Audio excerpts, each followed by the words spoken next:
Mari saudaraku kita satu di dalam doa. Bapa, kembali kami mengucap syukur buat malam hari ini. Terima kasih Roh Kudus buat waktu yang indah, di mana kami boleh kembali bersekutu dengan Engkau Bapa melalui ibadah MPK Markas Prajurit Kristus.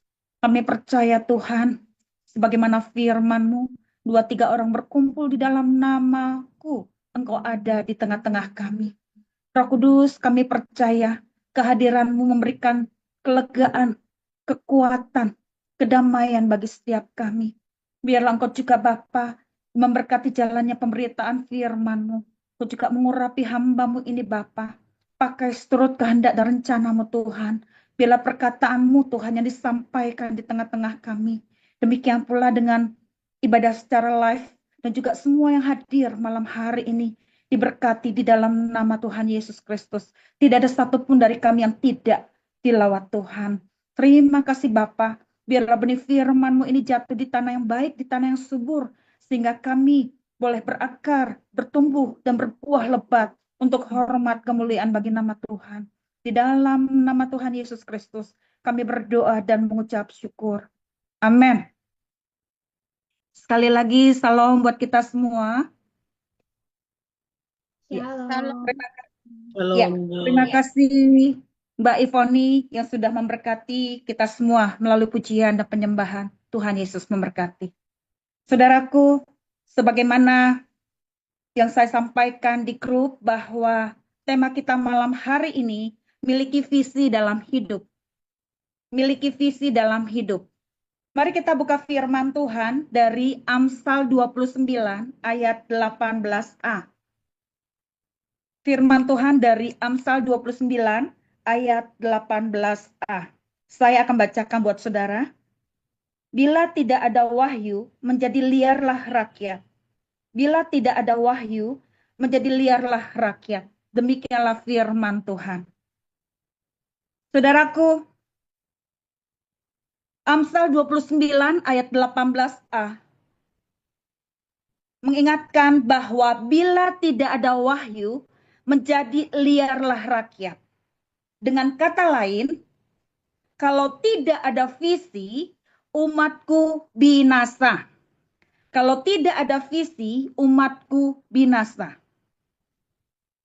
Kalau kita tidak punya pewahyuan dan tujuan dalam hidup, maka kita akan lepas kendali, tidak terarah, tidak punya tujuan, buang-buang energi, berputar-putar di tempat, tidak ada yang dihasilkan. Saya ulang, kalau kita tidak punya pewahyuan tentang tujuan hidup kita, maka kita akan lepas kendali, tidak terarah, tidak punya tujuan, buang-buang energi, berputar-putar di tempat, tidak ada yang dihasilkan. Artinya sia-sia adanya. Makanya visi itu penting kita miliki dalam hidup kita. Ya. Sebagaimana pemain bola. Ya. Tujuan mereka adalah gol. Kalau tidak ada gol, rasanya ada yang kurang. Rasanya seperti belum mencapai apa-apa. Demikian pula kita dalam hidup. Kita memerlukan visi dalam hidup ini.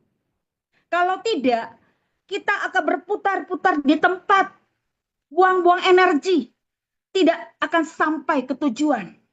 Ya. Kalau orang bermain bola, hanya berputar-putar di tempat, itu sesuatu yang sangat melelahkan. Saya pernah bicara ini dengan salah seorang guru sekolah minggu. Saya katakan sama dia, bagaimana dengan kakak? Apakah kakak punya visi dalam pelayanan kakak di sekolah minggu? Biasa-biasa aja, katanya. Wow, saya kaget dengarnya. Kenapa? Kalau saya tidak mau seperti itu. Kenapa?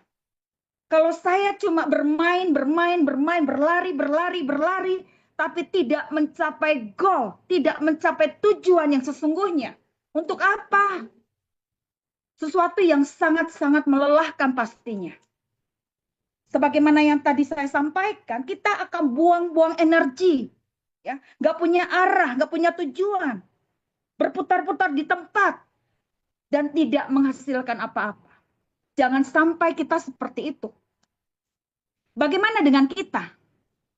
Apakah masing-masing kita memiliki visi dalam hidup? Ini harus ada pada kita. Visi membawa seseorang ke tempat yang jauh lebih baik. Visi adalah pandangan jauh ke depan. Visi yaitu fokus kita lebih terarah, lebih tajam. Itulah visi. Bahkan visi membuat kita excited, membuat kita bersemangat, membuat kita bergelora karena ada tujuan yang akan kita capai. Ingat, visi harus laras dengan rencana dan tujuan Tuhan. Visi harus berpusat kepada Tuhan. Inilah visi yang harus kita miliki sebagai hamba-hamba Tuhan, sebagai anak-anak Tuhan. Demikian pula di dalam keluarga Kristen. Sebelum kita memasuki kehidupan berumah tangga, dua sejoli, ketika hendak memasuki kehidupan berumah tangga, kalau cuma sekedar berumah tangga, tidaklah ada yang dihasilkan.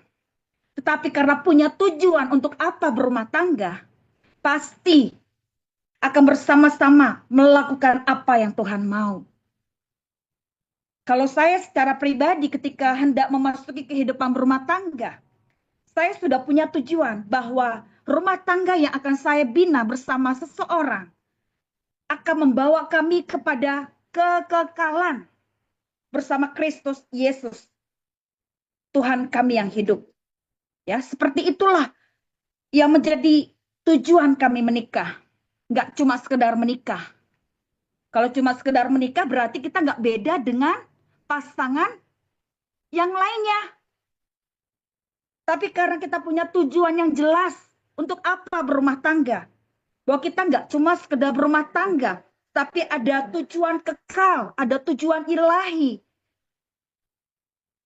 Di mana Tuhan berada, kita pun berada, gitu. Ini yang harus menjadi tujuan kita. Demikian pula dalam pelayanan. Kita harus punya visi dalam pelayanan. Kalau saya secara pribadi memang terpanggil di generasi.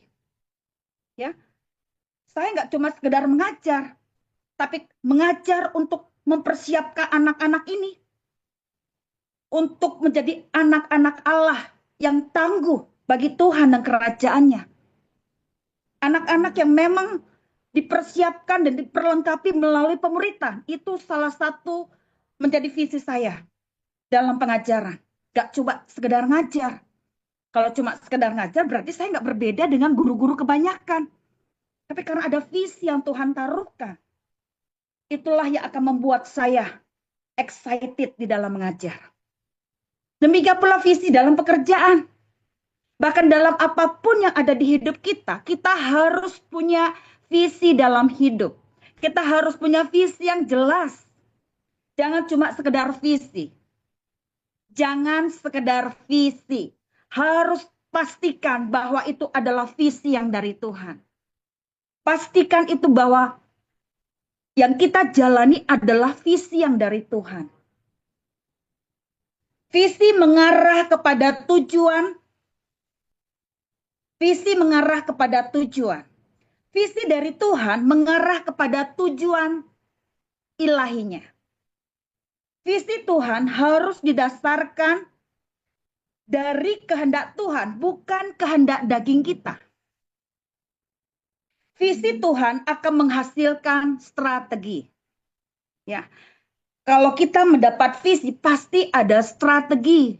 Tidak cuma sekedar visi, tapi ada strategi-strategi yang akan kita lalui. Ingat, ketika menjalani visi memang tidaklah gampang. Ya, pasti di dalamnya ada proses yang harus kita jalani. Tetapi percayalah ketika kita menangkap bahwa itu visi yang dari Tuhan, Tuhanlah yang akan menuntun kita, Tuhanlah yang akan menolong kita, Tuhanlah yang akan menyertai kita sampai kepada tujuan yang Tuhan mau. Kita ingat bagaimana Yesus ketika melakukan apa yang menjadi visinya Bapa. Apa yang dia lakukan untuk menyelamatkan manusia yang sudah bergelimangan dosa ini? Yang dia lakukan pertama-tama, strategi apa yang dia lakukan? Dia memanggil 12 muridnya terlebih dahulu. Supaya melalui 12 muridnya inilah ada tongkat estafet pelayanan selanjutnya yang akan mereka lakukan untuk menjangkau banyak jiwa di luar sana.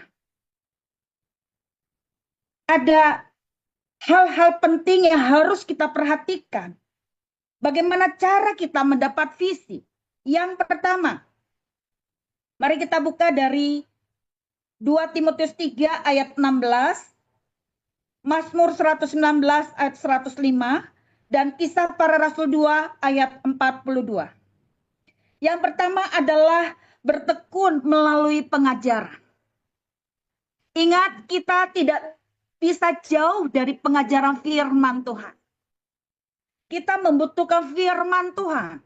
Dikatakan di 2 Timotius 3 ayat 16, silahkan salah seorang baca. 2 Timotius 3 ayat 16.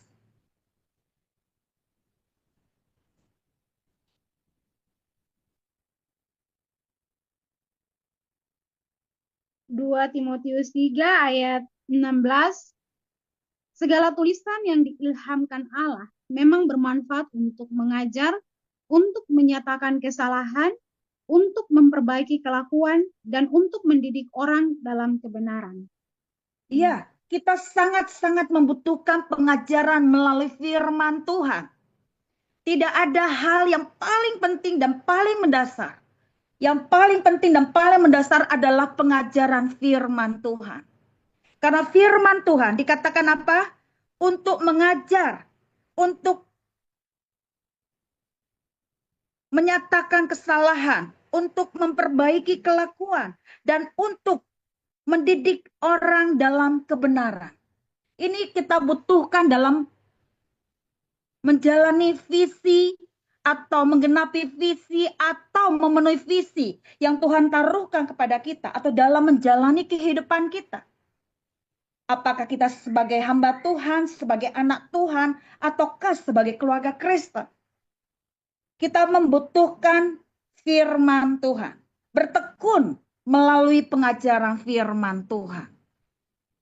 Mazmur 116 ayat 105, firman-Mu itu pelita bagi kakiku dan terang bagi jalanku. Bahkan di Kisah Para Rasul 2 ayat 42, bertekun dalam pengajaran rasul-rasul dan dalam persekutuan. Ini harus menjadi bagian penting dalam kita menjalani visi yang Tuhan taruhkan kepada kita. Yang kedua, bagaimana cara kita mendapatkan visi? Bertekun pada tuntunan Roh Kudus. Mari kita buka dari Yohanes 16 ayat 13. Silakan.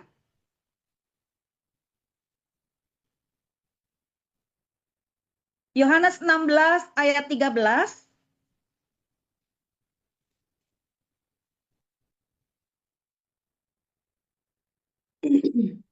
Yohanes 16 ayat 13.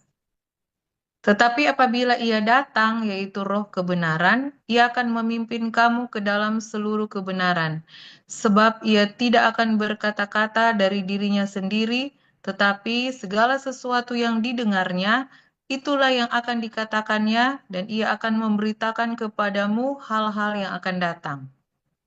Ya, yang kedua adalah bertekun pada tuntunan Roh Kudus.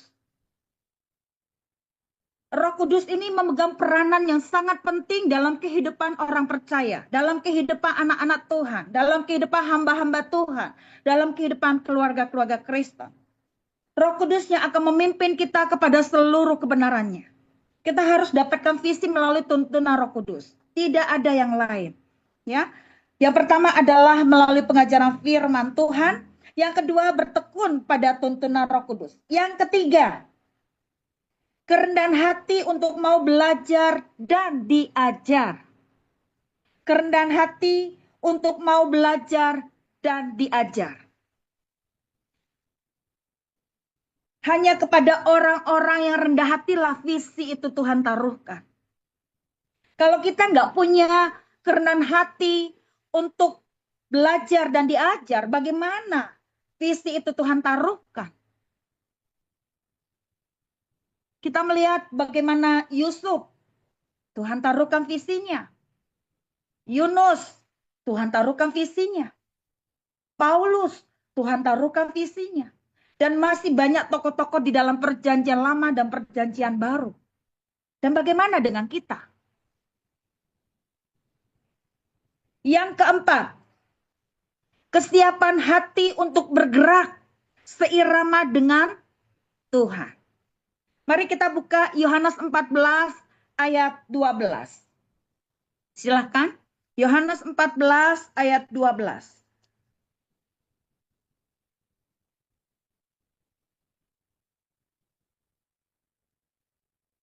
Yohanes 14 ayat 12.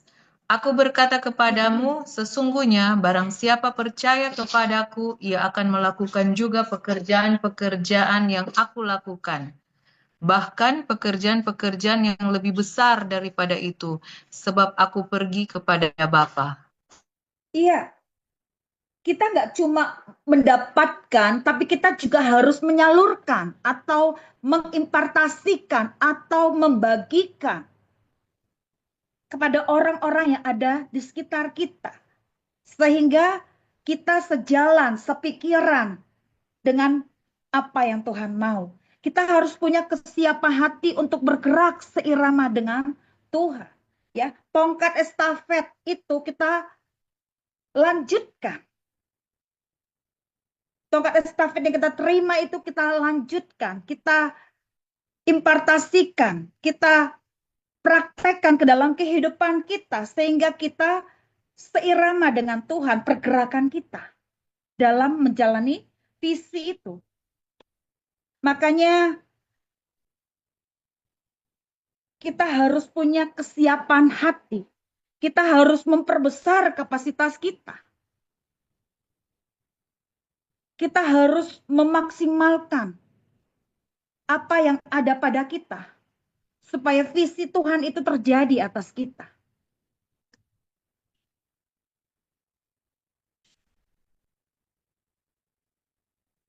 Saya jadi teringat ya sedikit kesaksian ketika membentuk GAP, saya tidak akan bosan-bosannya untuk membagikan kesaksian tentang GAP. Memang sedang dalam proses. Tapi saya percaya bahwa Tuhan taruhkan ini. Tuhan taruhkan visi ini melalui mimpi ilahi. Tuhan taruhkan itu melalui mimpi ilahi di bulan September tahun 2022. Bahwa saya sedang hamil besar pada saat itu. Hamil besar sini adalah hamil secara ilahi, bukan hamil secara lahiriah. Kalau kata kakak mentor saya, itu artinya saya sedang mengandung generasi. Dan di awal Januari tahun 2023, melalui penglihatan hambanya, saya sedang sakit bersalin. Dan saya tangkap pada saat itu bahwa kalau bicara tentang sakit bersalin, berarti tidak lama lagi saya akan melahirkan. Nah, yang dilahirkan ini bernama GAP, generasi anak panah. Saudaraku, kalau bicara tentang GAP, itu nggak sekedar muncul begitu saja. Bahkan ketika terjadi sesuatu yang tanda petik, yang Tuhan izinkan terjadi, akhirnya saya mengambil keputusan untuk membentuk GAP, Generasi Anak Panah. Itu bermula ketika terjadinya pandemik di tahun 2020. Yang terjadi secara tiba-tiba yang membuat saya secara pribadi shock pada saat itu. Yang biasanya mengajar secara tatap muka, tapi kali ini mengajar melalui live streaming. Semua melalui live streaming. Tentu kita yang nggak biasa itu nggak enak loh. Kalau ibadah yang biasanya tatap muka, tapi kali ini melalui live streaming. Tapi di situ Tuhan merubah mindset saya. Dan saya mulai mempersiapkan diri saya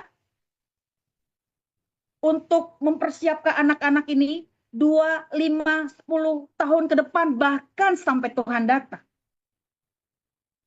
Kalau nanti ibadah sekolah minggu dibuka, saya akan bikin terobosan. Dari situlah terbentuknya GAP. Berawal dari keprihatinan saya terhadap pembangunan manusia anak yang terabaikan, yang dianggap sebelah mata, yang tidak dikemas dengan baik, ya. Sehingga anak-anak ini ya begitu saja. Tapi saya bersyukur Tuhan memberikan saya kekuatan untuk membentuk GAP. Dan puji Tuhan, sudah memasuki tahun ketiga. Memang nggak mudah untuk merealisasikan visi yang saya terima dari Tuhan.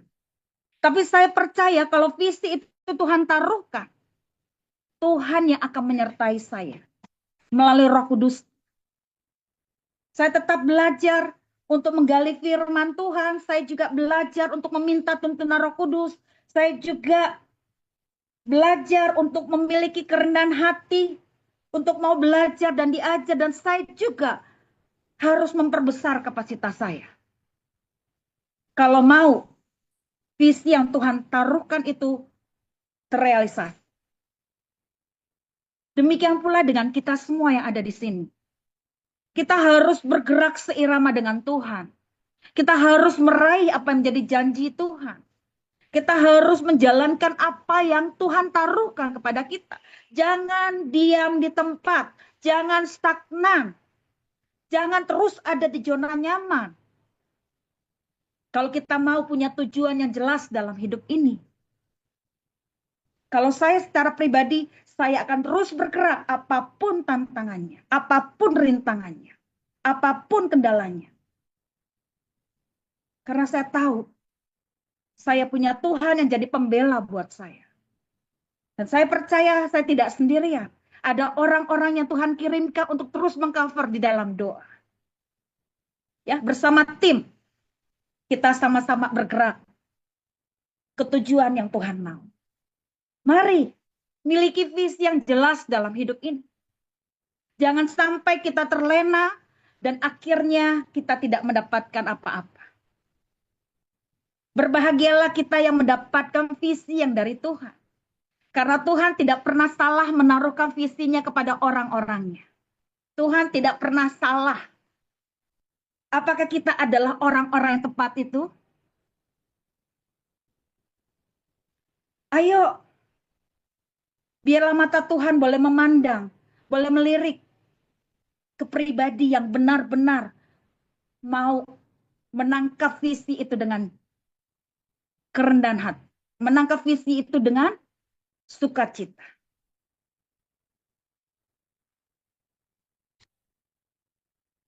Ketika kita memiliki visi Tuhan, maka itu akan memberikan motivasi, semangat untuk menjadi orang-orang yang produktif dan menghasilkan hal-hal yang positif. Kita akan menjadi orang-orang yang produktif. Hidup ini harus produktif. Hidup ini harus bermanfaat. Hidup ini harus menjadi sesuatu. Makanya gali semua potensi karunia talenta yang ada pada kita. Yang tersembunyi yang ada di dalam diri kita harus digali. Kalau nggak digali gimana kita bisa tahu? Ya. Beberapa minggu ke depan mungkin saya akan kirim sebuah video. Itu berisinya mungkin salah seorang dari kita tahu, ya. Nah, saya akan tampilkan video yang berbicara tentang terbentuknya GAP. GAP akan bergerak dan melaju sesuai dengan visi dan misinya. Bangkitnya generasi anak panah yang tangguh bagi Tuhan dan kerajaannya. Itulah video yang akan saya persembahkan, ya. Dan saya tahu itu bukan karena saya, tapi karena Roh Kudus yang taruhkan itu di dalam hati saya. Itu terinspirasi dari renungan. Renungan itu saya buat dalam bentuk pernyataan singkat melalui video. Saya paling suka kalau dijadikan kayak semacam puisi. Tapi saya tahu itu bukan berpuisi saya. Saya sedang menyampaikan pesan Allah. Saya sedang menyampaikan visi yang Tuhan taruhkan. Ya, dan saya mau deklarasikan itu di hadapan Tuhan. Saya mau saksikan itu di hadapan semua orang. Tuhan sudah taruhkan visi ini. Dan saya berdoa biar terjadi seturut kehendak Tuhan. Biar itu dapat terrealisasi. Bahkan satu kerinduan hati saya secara khusus mempersembahkan anak-anak panah ini bagi Tuhan dan kerajaannya. Harus ada orang-orang yang benar-benar menangkap visi itu dan merealisasikannya. Karena waktu-waktu ini sudah sangat-sangat singkat. Kita nggak bisa terlena di satu tempat. Kita harus bergerak ke semua arah. Kalau kita ketemu mahasiswa, layani mahasiswa. Kalau kita ketemu orang, layani orang itu. Kemanapun Tuhan mengutus kita, kita harus bergerak secepat mungkin. Kita harus bergerak lebih jauh malah. Ini visi yang Tuhan taruhkan. Ingat 12 murid ini gak cuma di lingkaran mereka. Mereka harus bergerak lebih dan lebih lagi. Dan puji nama Tuhan, pemberitaan Injil itu juga sampai ke Indonesia. Bahkan sampai ke tengah-tengah kita. Bagaimana dengan diri kita? Apakah kita juga terus bergerak? Ataukah kita diam di tempat? Visi ini harus kita miliki dalam hidup.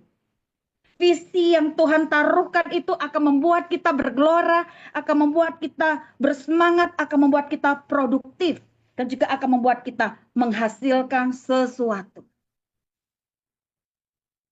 Harus ada tongkat estafet pelayanan selanjutnya. Bukan hanya di diri kita, tapi di orang-orang yang kita layani.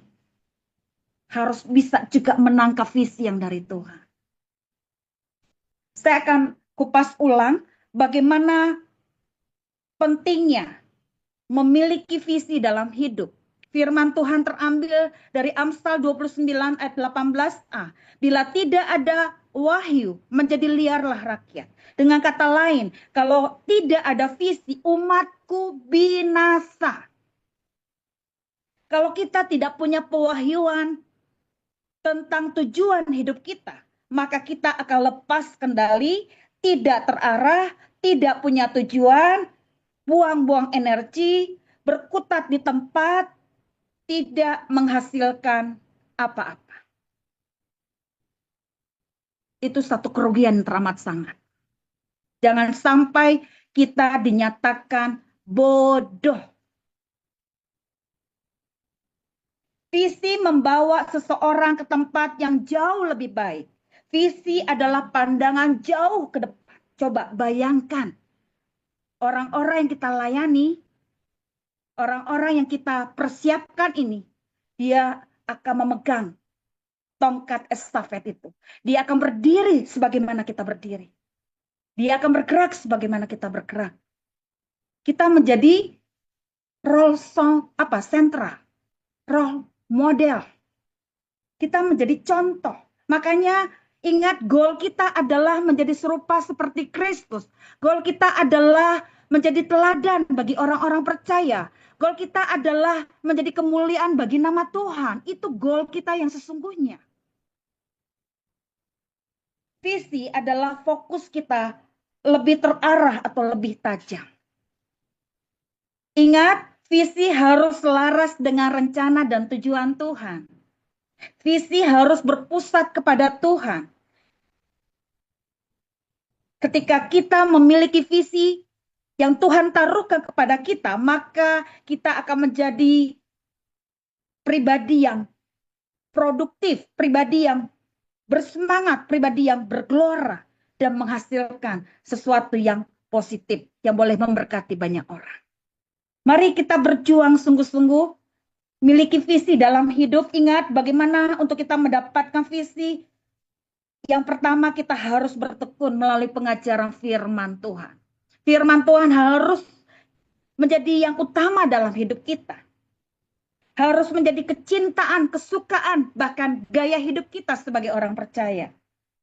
Yang kedua, bertekun pada tuntunan Roh Kudus. Roh Kudus memegang peranan penting dalam kehidupan kita sebagai orang percaya, sebagai anak Tuhan, sebagai hamba Tuhan.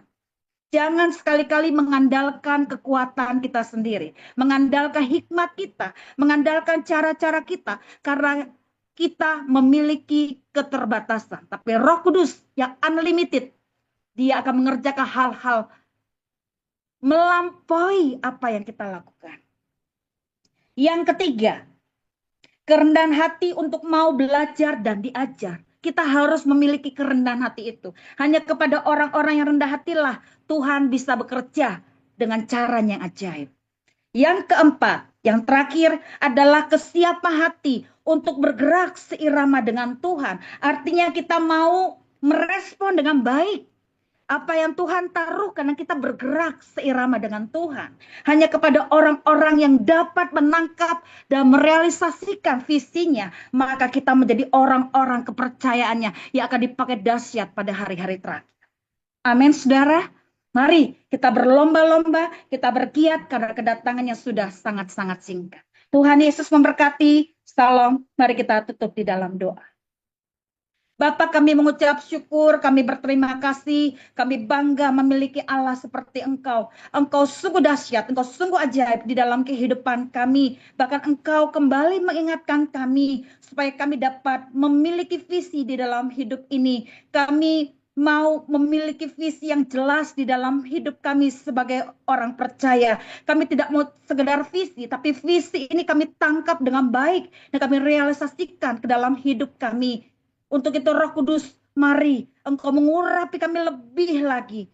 Kami mau memiliki urapan double porsi. Kami mau pelayanan kami, pelayanan yang penuh kuasa, penuh mujizat dan penuh kemuliaan Tuhan. Ada tanda-tanda, ada mujizat-mujizat yang menyertai kami. Diberkatilah setiap langkah kami. Diberkatilah kemanapun Engkau mengutus kami. Kami percaya langkah kami, langkah keberhasilan, langkah keberuntungan. Materaikan benih firman-Mu ini ke dalam luluh hati kami. Kami mau semakin berakar, bertumbuh, dan berbuah lebat untuk hormat kemuliaan bagi nama Tuhan. Di dalam nama Tuhan Yesus Kristus, kami berdoa dan mengucap syukur.